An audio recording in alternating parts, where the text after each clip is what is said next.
The Adventures of Batman. Welcoming you to the new adventures of Batman.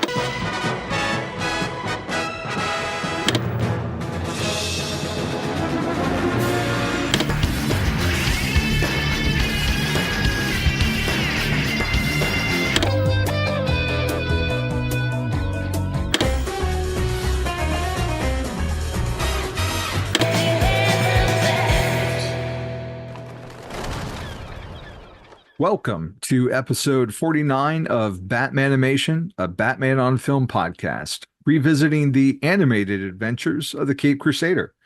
I'm senior contributor Javi Trujillo, and joining me today is a man who is single-handedly keeping Amazon afloat with his Batman-related pre-orders, Bill Jett Ramey.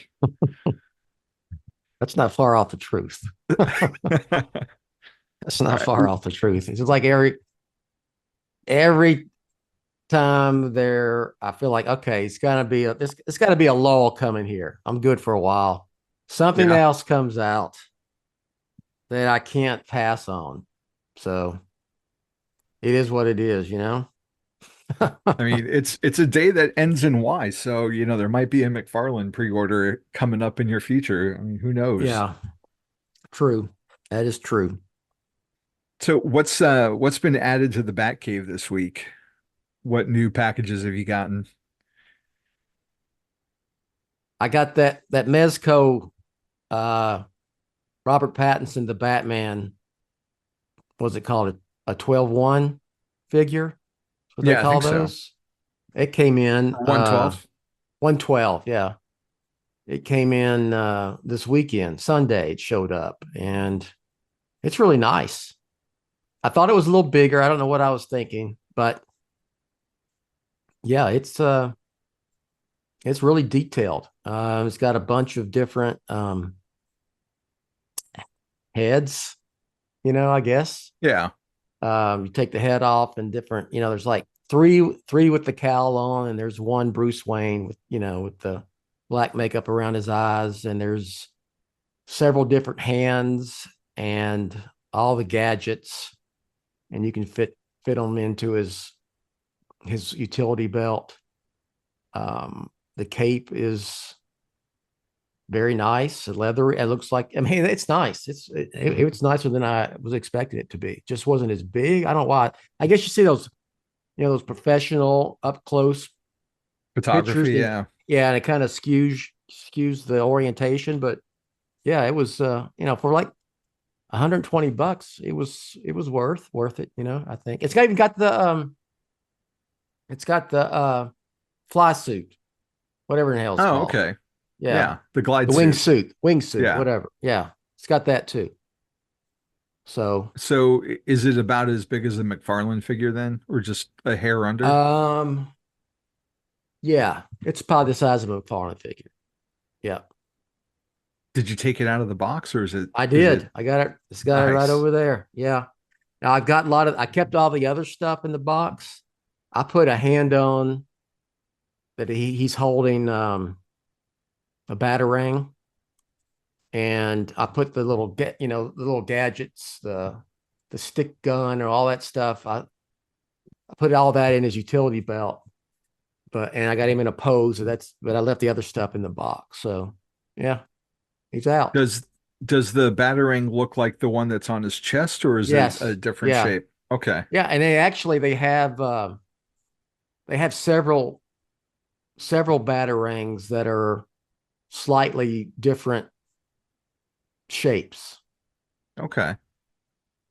And they're built into the hand. So you're not like, you don't, you know, like in McFarlane, sometimes you have to put them in the hand, the hand grip. The hand just has stuff already.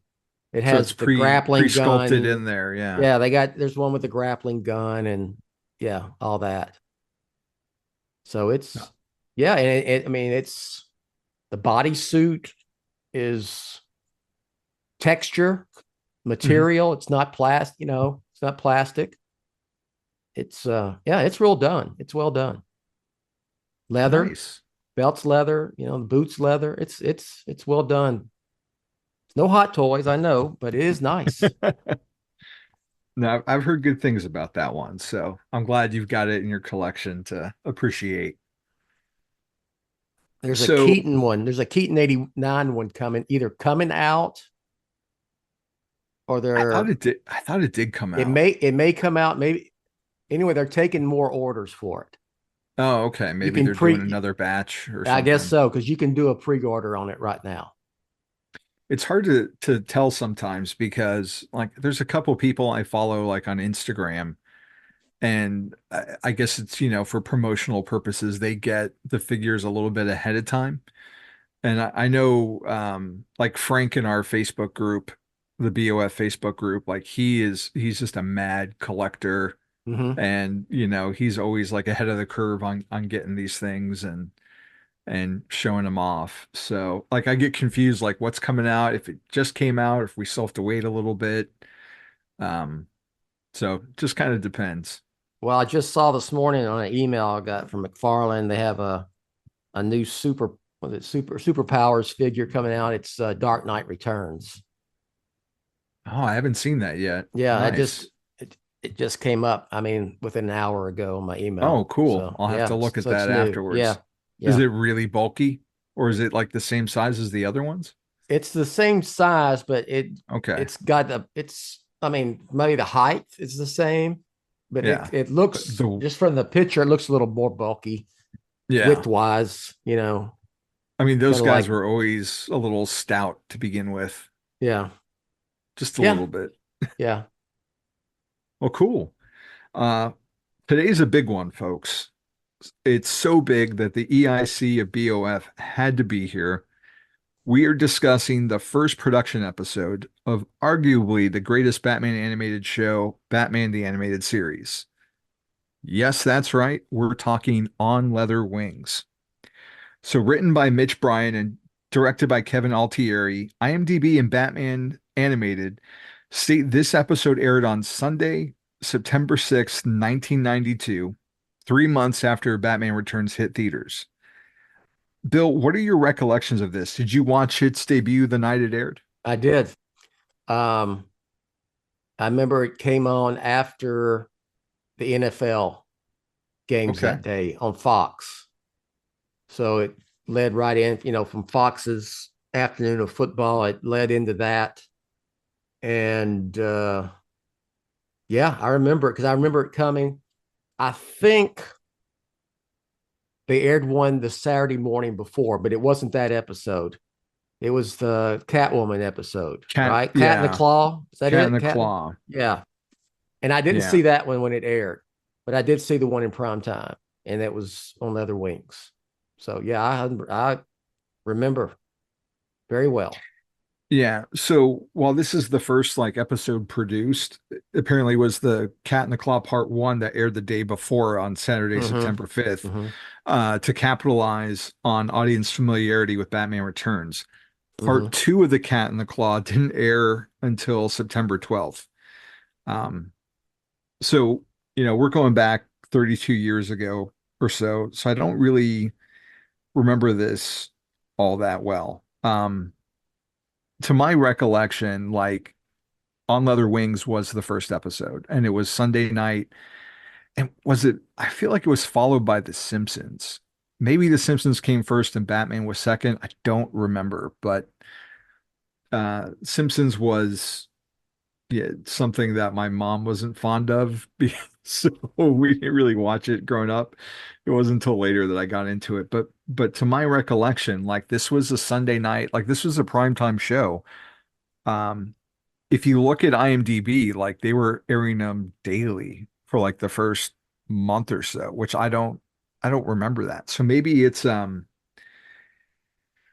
a different markets kind of thing because it was Fox, so they were Mm-hmm. syndicated, so maybe it depended on your locality. But to my recollection, it was like a Sunday night show for a little bit, and then it went like during the day, like the after school, like 3:30, 4 o'clock time slot. Yeah. Do you have any I memory of mm, that? I'm thinking that's why there's silence.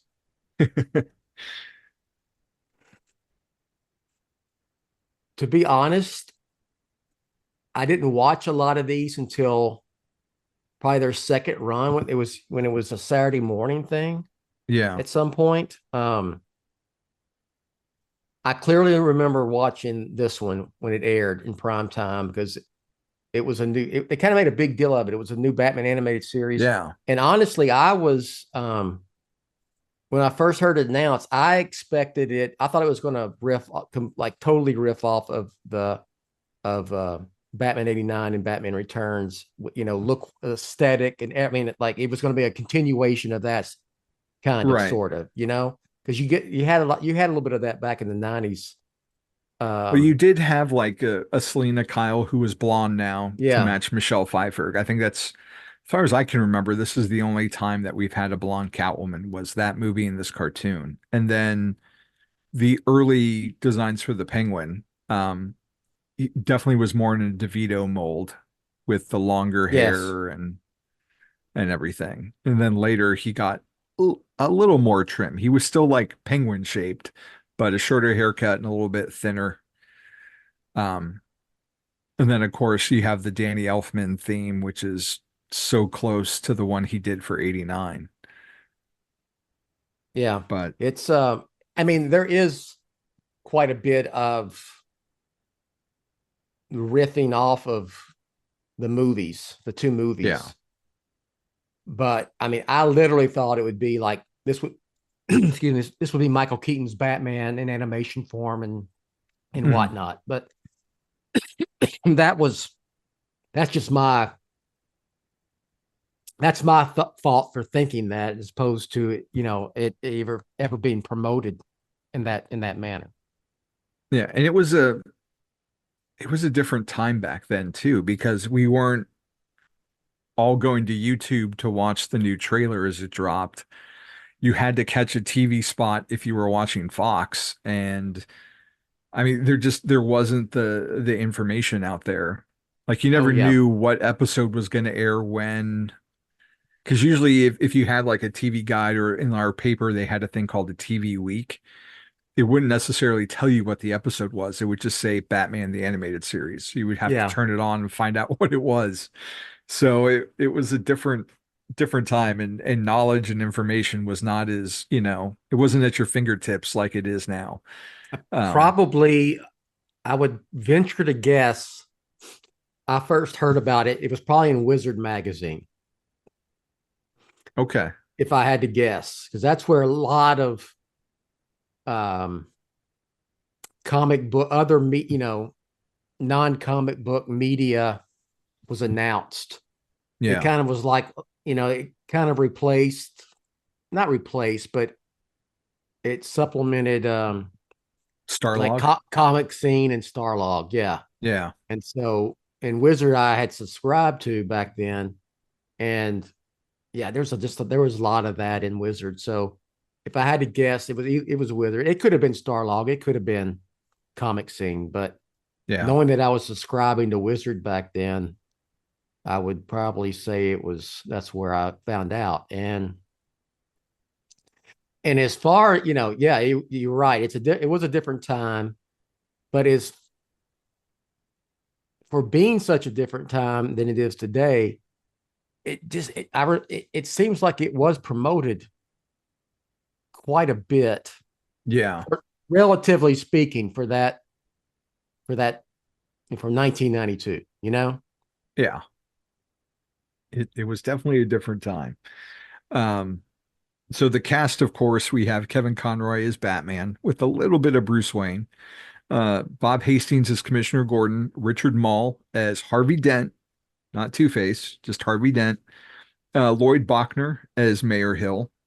Lloyd Bachner's son, Hart Bachner, would later be Councilman Reeves in Mask of the Phantasm, which is a kind of a cool little trivia Yeah. nugget since they're both kind of from that 70s era, those characters. Robert Costanzo, Detective Bullock. Clive Reville was Alfred. Uh, the only other thing I know him from was he was the original emperor in The Empire Strikes Back before they special editioned him out and put in the guy who would later play the emperor in Star Wars. Okay. Yeah. Mark Singer, the Beast Man, was Langstrom and Man-Bat, or not Beast Man, Beastmaster Okay. from those old movies. Yeah. Rene Auberjonois was Dr. March, who later went on to play a doctor at Arkham Asylum in Batman Forever, Dr. and Burton. Dr. Burton. And Meredith McRae was Francine. So the episode opens on a title card, letting you know, like right off the bat, that this show is different. It's special. It's not like anything we'd seen before. Even in like other contemporaries, like X-Men didn't do it, Spider-Man didn't do it. Did you like these title cards, Bill? And did you miss them when the show transitioned to the new Batman Yeah, adventures? I did. I did like them. I also I was expecting a typical, you know, late 80s, mid to late 80s, early 90s type of animated show, which Hmm. would be really aimed, I mean, very much aimed at kids. Yeah. I didn't expect the production value to be as good as it was. And so I know that, Bruce Timm has talked about the limitations they had. And it's one of the reasons why he wanted to do Cape Crusaders, because he wouldn't have any. It's still, it wasn't it wasn't Super Friends. It No, it wasn't, definitely was not. it wasn't what you think it could have been. Like look at what we had, the animated Batman we had before. Whether it be Super Friends or the New Adventures of Batman, and then the 60, what was it, 68, the very first one, the Filmation series, Batman and Robin. It was leaps and bounds different than what we had seen before with Batman in animation. Yeah, especially in the older cartoons, like 70s and into 80s, like there was a lot of reuse of certain panels just for budgetary reasons. Like they would not panels, but they would reuse some frames over and over again. They would change Yeah. the dialogue, but if you've watched the whole thing like in bulk, you would be like, "Oh, I remember that." Or Yes. sound cues would be, the same themes over and over, not changed up to match what was going on. Um, Opening on the skies of Gotham, two cops are patrolling in their blimp, immersing the audience in this new vision of Gotham as a bat shape flies by. What did you think of the opening? Were you unsure about it? Were you drawn in? I was immediately I was struck by, like I said, the the quality, and you know you could tell that you could just it was not like I said, it's not Super Friends, and it wasn't anything we see before with Batman. And I guess there's part of me expecting that, because even with even with the Simpsons were what, probably 3-4 years old at that time, or had been out Yeah, somewhere since around there. what, Because they 88 or started off in 89. Tracy Ullman and then Yeah, yeah. and it was really Um, rough. yeah, you didn't have animated series that were Aimed at not, adults. yeah, or that adults could watch. And because it was, I mean, if you grew up with Saturday morning cartoons, you know what I'm talking about. It Yeah. was just, say it again, it was I expected what had come before, and it was different. I mean, that's part of its importance, is it was different. It was groundbreaking. It definitely had a different mood just from the Yeah. start that you weren't getting anywhere else. And as Man-Bat mysteriously attacks a security guard in the shadows, I can't help but notice like how dark this show is. Not just tonally, but like visually.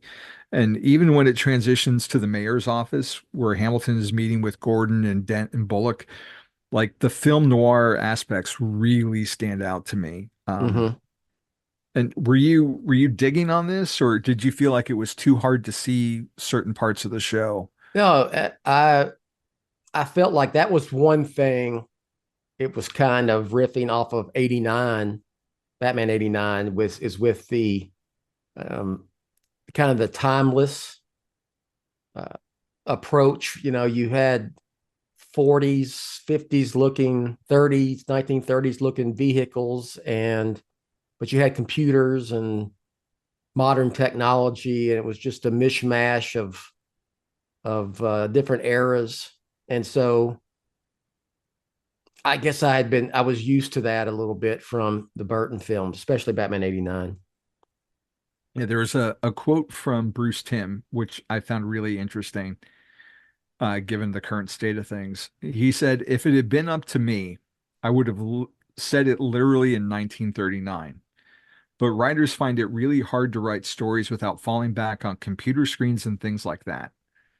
Um, so given that we're just a little less than a month away from Cape Crusader, which is Mm-hmm. firmly set in 39, it's interesting that this is what that's what he wanted to do for this show.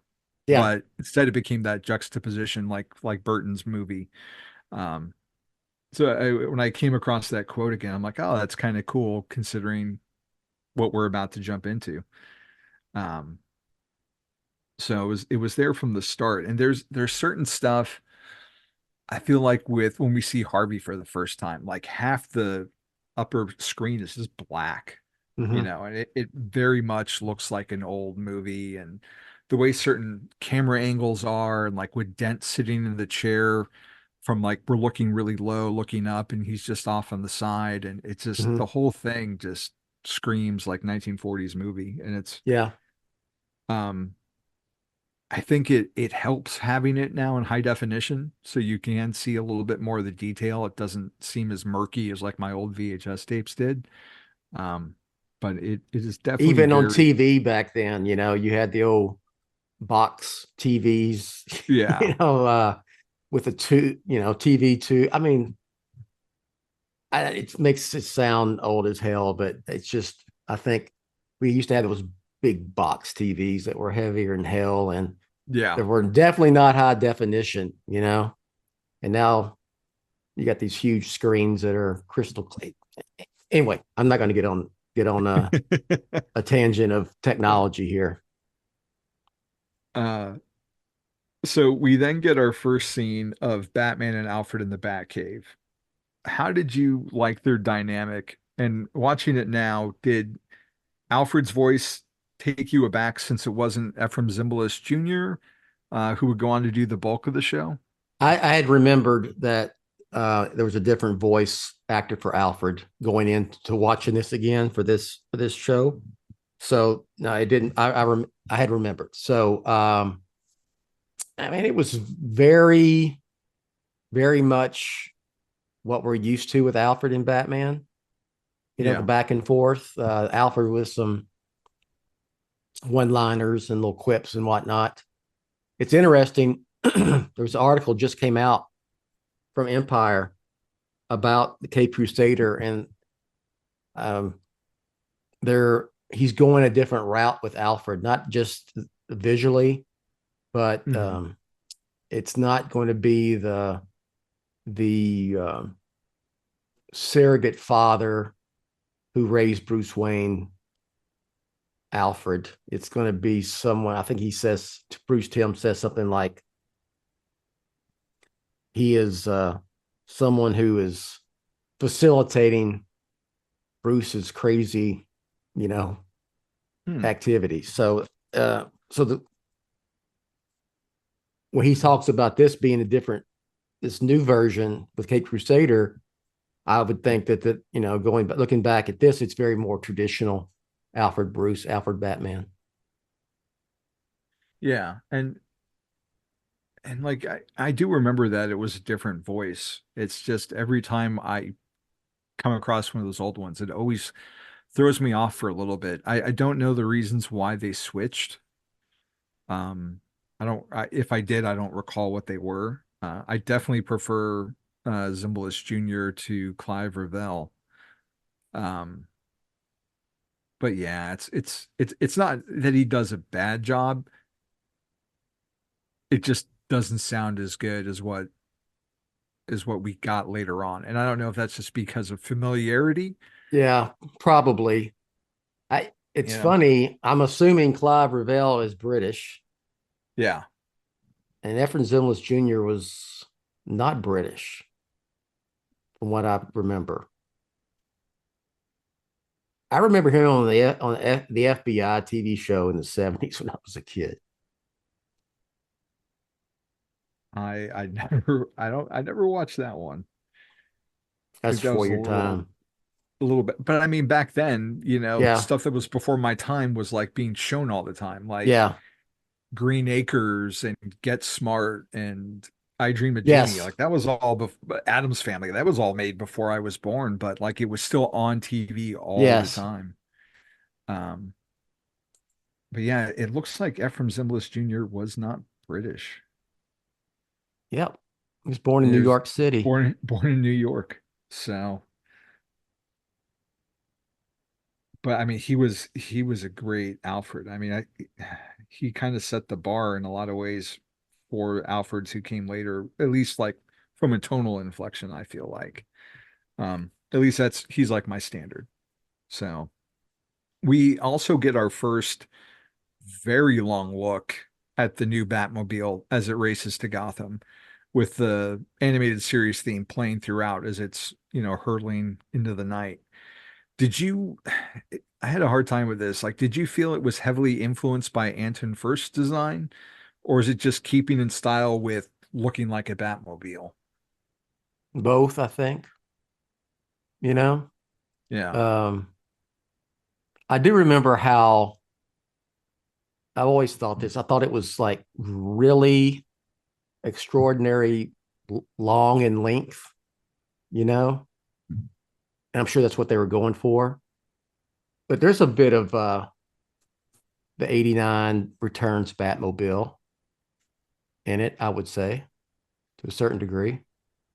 And I thought there was too, but when I was thinking about it yesterday, I'm like, well, no, maybe I'm just seeing like looking too much into it. Cause like back then it's like, all right, it's long. It had some of the curves, but this is a lot more Art Deco Yeah. than what Keaton's Batmobile I, was, which had a I, lot more shape to it. This is more of a block. it's kind of hard for me to think about what I envisioned a Batmobile look like before Batman 89.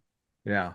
You know what I mean? So uh, I would still say it's both. There's some similarities between the two, and the Art Deco is definitely there.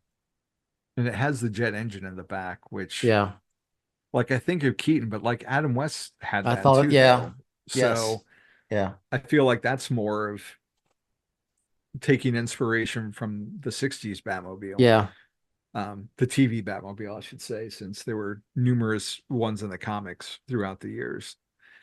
Um, but overall, like I really like it, and I don't I don't mind later when it gets changed to be a little more stout, I guess, or smaller when we Yeah, get to the new Batman adventures, because then it felt more like a kind of like George Clooney's a little bit. Um, so it just seemed like it was like an update, but it looks really good. And they definitely give it its time to shine in that scene. Um, one thing that struck me, and we talked about this on the last episode regarding Cape Crusader, but just how at odds Batman was with the police, like giving things like a year one feel. Would you have liked this to have lasted longer on the show? I liked. Are you meaning like when they changed with the new Batman Adventures? Just in this show in general, like it feels like we have Batman in conflict with the police early on, Okay, but I got you. I got you. then I it just got you. kind of I got like you. disappears, and it's not a Yeah, serialized show, so we yeah. don't see like this gradual acceptance. It just kind of becomes all I bullet got you. the problem. I was thinking instead. Yeah. It's watching this. It'd been a while since I watched this one, and I did think, I thought, okay, I had forgotten that they went with that, Batman's still kind of an outlaw, even with Gordon. But when you think of the Batman the animated series, you think about, well, Batman is almost, he's very much accepted, except by Bullet, Yeah. in Gotham and with the police force and with Gordon. So I had kind of forgot, because overall it's not like that. And yes, I do kind of like that. And I think it's something I'm looking forward to seeing with Kate Crusader, bring it up again, Yeah. because it looks like they're definitely going that route. Especially with like how things got jumbled between production and airing. Like Yes. there's no like narrative through line of, oh, okay, this Batman's all right now. We can trust him. It's something that kind of happens, and we fall Yeah. into that familiar, like Batman works with the police routine. And I'm trying to think, are there any other episodes where it's kind of antagonistic? And the only thing that comes to mind is like Mask of the Phantasm, when they Yeah. go after him in the middle of the movie. But I can't remember any episodes, at least until we get to Over the Edge, which is a Scarecrow thing, that they are at odds.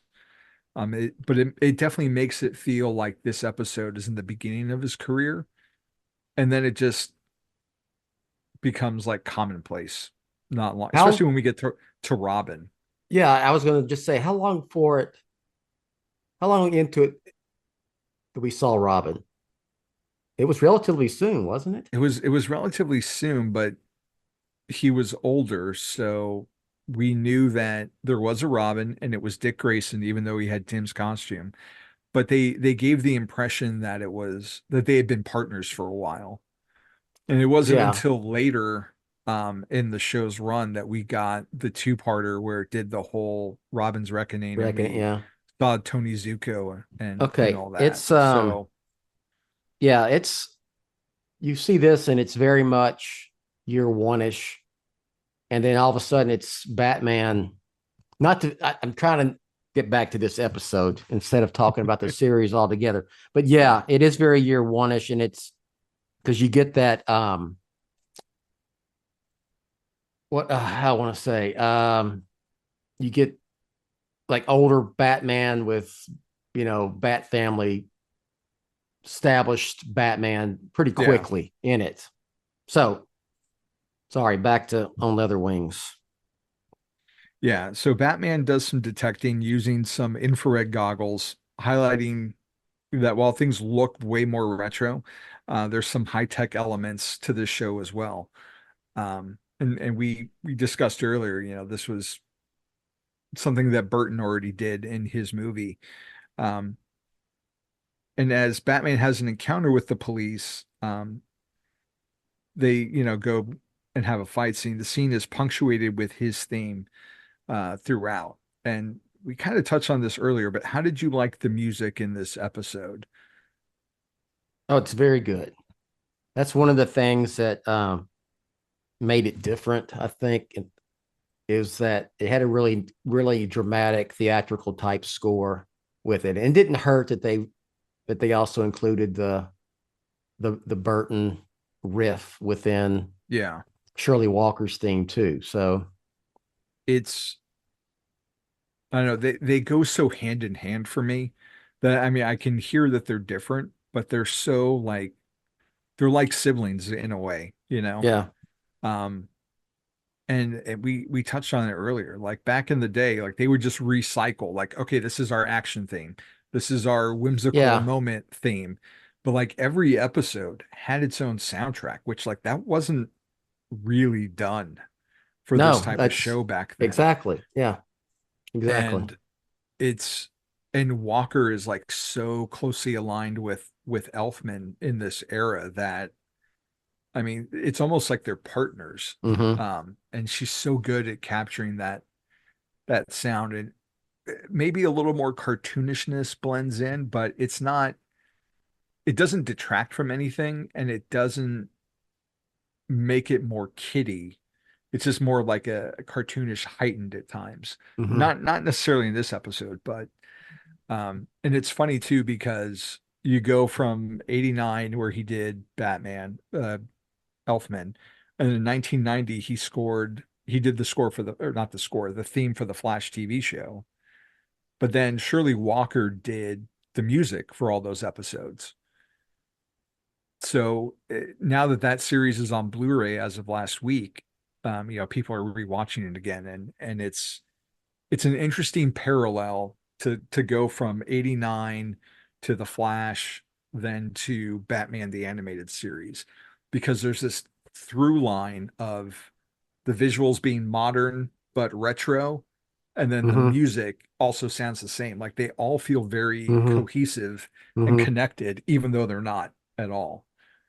But Walker's score in this, like she really hits it home with like these are some of the big themes and using them in fresh ways throughout like the 20-minute episode. And it just makes the episode feel bigger than it really is, than its Mm-hmm. runtime even. Um, so Batman changes to Bruce Wayne, and he's dressed in what becomes his standard double-breasted brown suit, yellow shirt, black necktie, allowing him to meet with Dr. March and the Langstroms to learn more about bats. Um, is it safe to say you loved how Conroy portrayed the dual identities, or are we in for a hot take? No hot take. It's goes back to not a big deal was made out of who voiced Batman back then, back in those days. Not Conroy changed that, but Yeah. this is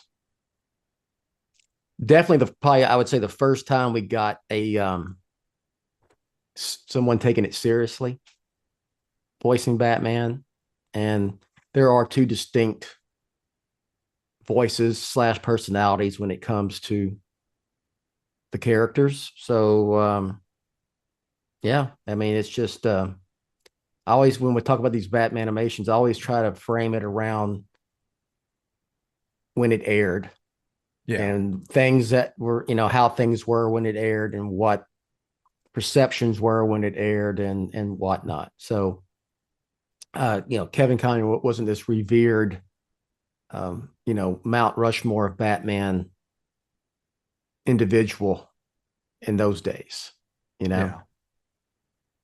Well, if you contrast it to like Keaton, Mm-hmm. like he didn't really put on a Bruce Wayne voice. It was just him.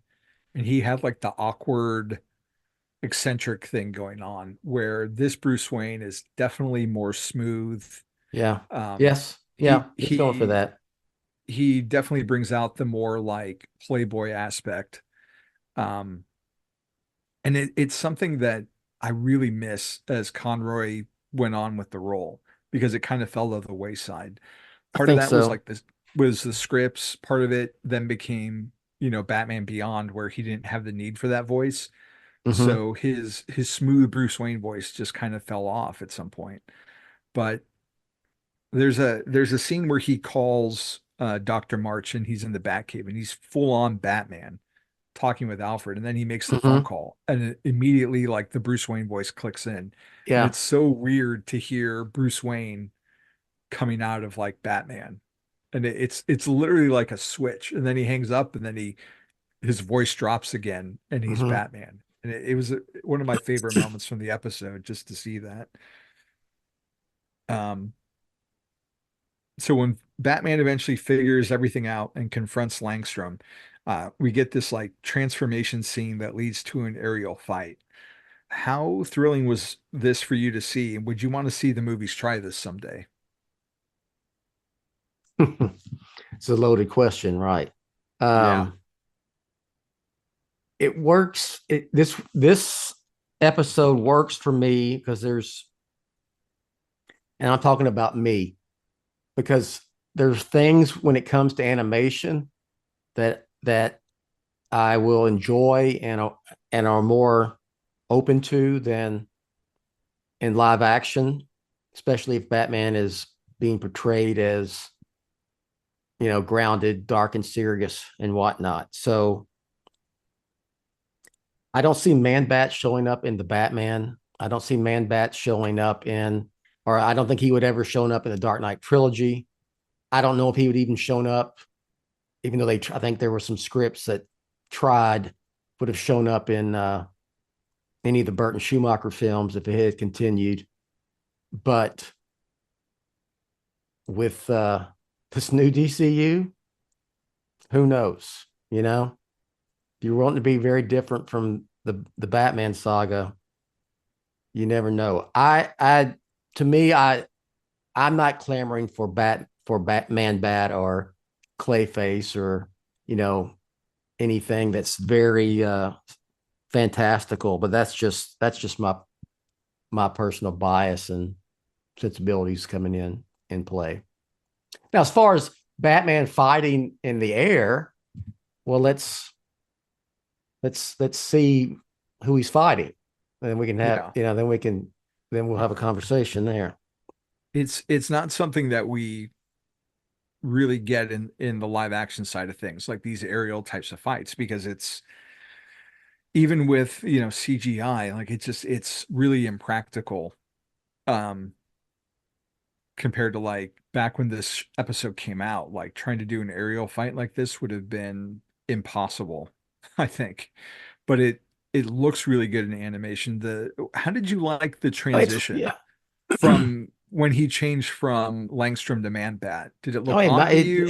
It reminded me of like werewolf movies, instead of turning into a werewolf, it was a bat, I will say we kind of got Man-Bat and Batman Forever, right? Kind of, sort of.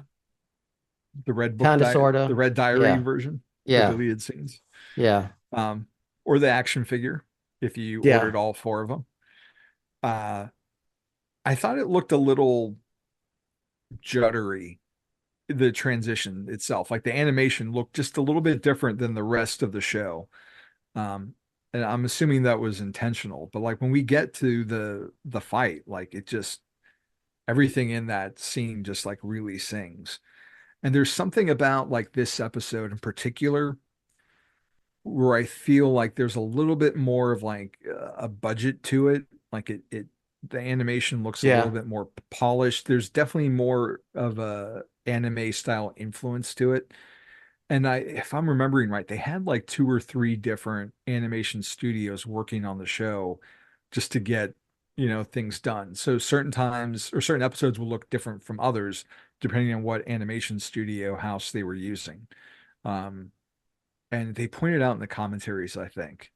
And this was one of the ones that they preferred, if I'm remembering right, just because it did have like that more polished look to it. And always looked good. And you didn't get like that, like in the 70s where Robin's R colors would be inverted depending on, from one scene to the next. It'd be, yellow on black, and then it would be black on yellow, and it would just go, you had all these crazy mistakes like that. This was there is one though. Is there one? It might be in the Mr. Freeze episode where the yellow is black and the bat is yellow. Okay. They had like a split second. I know Batman Brave and the Bold had an episode where they goofed on that. Yeah. Was that the Batmite one? Yeah, I think so. Could have been. Okay. I remember it happened. I don't remember which one. Just like, I want to say it was a Mr. Freeze episode that did it. But overall, like I feel like the animation's really, really strong in this episode. Yes. And not that the others aren't, but this one feels like it's the first one they really put in that effort to make it shine. So the fight ends with Batman bleeding and Man-Bat unconscious. Now you got to put your 1992 hat on. Was this shocking to you back in the day? Because according to the commentary, they really had to fight to include like Batman bleeding, even though it's not like a lot. It's just like a thin red line. And we didn't really see it again until Mask of the Phantasm, which was theatrical and got a PG rating. I didn't, I don't remember how I reacted in 1992, but I can tell you how I reacted when I watched it here recently is that I didn't blink an eye. Yeah. But I get, because there was that aspect, you talk about Tim Burton, I'm Tim Burton, Bruce Tim, saying that there's things they couldn't do. They had the whole thing with Return of the Joker movie with, Yeah. they had to change the ending or change the Joker getting They had shot to change a scene. lot of A lot stuff. of it. Yeah. Yeah. And now we have R-rated Batman animated films, so Yeah. again, times are different, Yeah. but it added And some realism to it. The Batman is yeah. actually bruised and cut up a little bit. He's roughed up. No, and that's nice because that gives you that sense of drama. Like, oh, okay, he can be hurt, and it makes you. I think it makes you care just a little bit more. Yeah. I don't think my childhood was damaged No. because he was bleeding from the corner of his mouth very, very smallly. It was How so old were you in minute. 92? Uh, I was 15 when this came out. Okay. So you're not a kid, Yeah. but you're a Now kid. my brother would have been 7, and he's the youngest in my family. But he's pretty well adjusted too. So, and he watched Okay. this right alongside me. Okay. So, yeah, but it was really, it's just weird to me, the things that the limitations they had back then. Hmm. Um, they even made a cartoon of it that it's, if you have the old Batman animated book, it was this, I think it was Chip Kidd who put it all together, but it's got like an overview of the series. It has an episode guide, shows you all like the concepts for the characters, and they talk about stuff, and included is like a picture, I think, of Bruce Timm drew, and it's like everything that you couldn't have in the cartoon. And it was like characters were bleeding, Catwoman was like topless, there was alcohol, there was a cigarette and stuff like that, and just kind of making fun of what they weren't, the constraints that they had back then. Okay. So I totally get why he did Batman and Harley Quinn. It was, uh, I think he was doing a bit the whole time. You know what I mean? yeah, yeah, So anyway, so not that was not my favorite no, of the series. no. uh yeah. So going back to something good, um Batman takes Man-Bat back to the Batcave really quickly, figures out a cure, which is going to come up in a later episode, actually, and returns the unconscious Dr. Langstrom back to his wife, stating that the formula is out of his system. And that's our episode. Like the denouement is like really, really fast. Hmm. Um, so where does this rank for you? And not just for this series, but like overall. Is this a favorite of yours? Do you think it's one of the Okay. best episodes? Do I? It depends on how I'm framing it. Okay. Um, if I think about like historical importance, it ranks pretty high because it even though it didn't air first, it was the first produced and it was prime time. They it was prime time, but you would rarely get a superhero cartoon in prime time. It Yeah. could have been that might have been the first. Um, so yes, we talked about. I said I can't believe I haven't done this one because it's a pretty important episode. It is just my personal rankings of it's. There's other Batman animated series episodes I like more. It's probably top 10 of that series. If you combine all animated series, period, I could stack up a few others in front of it from Raven the Bold or the Batman or whatever. So, but yeah, it's based on this series, definitely a top 10.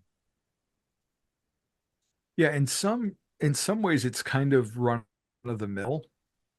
Like there's nothing too fantastical Yeah, about it. Like it's I don't want to say it's an average Batman story. But it does a really good job of encapsulating like Man Bat, like what the conflict yeah. is when you have a Man Bat story. the whole, Jekyll and Hyde part of it, and Batman does a lot of detecting. There's a lot of good action. It's like you said, it's not one of my favorites. It's not like Over the Edge or like a Mr. Freeze episode or some of the Joker ones. But I feel like I do rewatch it more than I normally would because it is the first and because it does look so good. Like if I want to go for like like a really good looking episode, like this is one of the ones I gravitate towards I because would it think, does, the animation is so good on it. But it's not, story wise, it's not one of my favorites, if that makes what, yeah, sense. I'm with you. So I would say it's hard for me to separate historical significance when it comes to Yeah. Batman things that take that out of what I like, or um, so it's almost kind of a combination of the two. So it being that prime time, everyone always refers it to it. It's the first one, even though it technically isn't. Yeah. It And was the so, first one made. yeah, yes, Yeah. it's I can't let go of the importance of it, Yeah. you know. So there you go. And going back to earlier in the conversation, like you saw the Cat in the Claw first the day before. Like that wasn't how I got it in my market.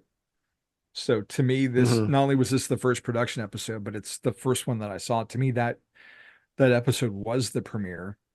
And it wasn't until years later that I found out that wasn't the case. That there was I that mean, there was that episode that aired before it it on a it was Saturday. available to me, but all the marketing and the publicity commercials for it was Hyped the it as prime that time Sunday show. night. Yeah, Yeah. and that's when I first saw it. First saw the Yeah. Batman the Animated Series. So I think that the episode is just it's a great one, and it's one I rewatch a lot because of its significance, but it's not one of my favorite episodes, if that makes any sense. Yeah, I'm with you. You know. But it definitely set the world, it gave you a good introduction to the world, and and I think it was a good episode to lead with because it just presents so many different aspects of the character. But it like you had mentioned, like Saturday, or not a Saturday, but like a primetime spot for an animated cartoon back then, especially, like it didn't happen. There wasn't this hype for Spider-Man or X-Men when their respective cartoons came later. Like they didn't Hmm. get that kind of debut. And I can't think of really anything else that has, other than Batman Beyond. Mm. When that launched, I remember that it had like a special night showing, and that was because also it was like a two-parter. But it had Hmm. I don't know if you remember it, like it had an introduction where it was like talking about the history of Batman before going into the future, and it ended with like George Clooney putting on the cowl, which that yeah, that was different to see that presented Yeah, in such a mythic stature, knowing how the movie turned out and how it's viewed. But yeah, that was a good, it was a good episode. I'm glad we got to talk about it finally, because we didn't want to launch the show with one of the big hits. We wanted to do some other stuff before we got to yeah, it. Kind of like how they didn't want to start the first episode with the Joker show. They built up to it. yeah, So, but yeah, now it's here. We're finally talking about it, and we're less than a month away from Cape Crusader, where we're going to get a whole new version of this. So, um, where can people find you, Bill? Batman-on-film.com, and just go there. You can find everything you need right there on the website. And only thing I'll plug we got upcoming is the Cape Crusader, Batman Cape Crusader, ironically animated. Okay, Batman animation that we'll be covering here on Batman on Film. So I'm still trying to figure out. I guess they're dropping them all at once. So I think I'm gonna do just a overall written Overview. review of the series, and then I know Team BOF and many pairings and or trios we'll discuss Yeah. episodes. So Well, stay tuned for that. We're gonna figure it out. And Yeah, actually, I forgot to ask you, what was your favorite part of the episode? Was it a moment? Was it a scene? I kind of like the scene where Batman is running from the police, and the lighting and just, that early conflict between the police going after Batman. Like that's the only thing I can come up with. Yeah. That's the first thing I thought in my mind when you asked me. So, I mean, outside of the part that I mentioned of Batman talking like Bruce Wayne, just the final aerial fight yeah, would have to be my favorite, because that's just not something that we see in live action. If we were, because of the practicality of it, like it doesn't resonate like it does in animation. Like you're not going to be like, oh, well, it looks photoreal, but it's CGI, or you're not thinking about that. Like, because of the animation, you can just be immersed in that moment, and your brain isn't questioning it. Like, it feels right in animation, and it wouldn't necessarily feel right in live action, depending on how they film it. So yeah. that would be it for me. But All right. as to where you can find me, obviously on batmanonfilm.com. Hopefully, by the time you hear this later in the week, we'll have my review up for the Batman Forever Hot Toys, which it's about a year old, but I just got it recently. So that's why we're going to cover it, because it is Batman on Film. And next week, I think I've got a Batman and Robin issue to review, and just had a very small Brave and the Bold issue to cover because there wasn't a lot of Batman in it. And we're heading into the summertime. DC's back to dropping their physical copies on Wednesday, back in line with the rest of the world. So no more Tuesday physical releases for DC. And so yeah, we're hitting absolute power over the summer, and we'll see what comes out of San Diego this month, because it seems like maybe at least one writer may be off one of the main books. So it's going to be an interesting month for Batman fans, and what kind of news we're going to get coming out of the con. So, yeah, and then it leads right into Cape Crusader, right off the bat in August. No pun intended. All pedal, no brakes. Yeah, for like the next few months for BOF. Cape Crusader, Penguin, Joker 2, and then it'll be Batman Part 2 ride. Yeah, so, it will be. So that is going to do it for us this week. Thank you for joining us on Batmanimation, and announcer Rachel will take us out. Thanks for listening to Batmanimation, a BatmanOnFilm.com podcast revisiting the animated TV and film adventures of the Caped Crusader. Follow Batmanimation on Twitter @Batmanimation. Follow BOF on Twitter @TheBatmanOnFilm. Follow Jett on Twitter @BatmanOnFilm. For Jett and Team BOF, I'm announcer Rachel. Batman on Film. Authoritative, definitive, the original. Established in 1998.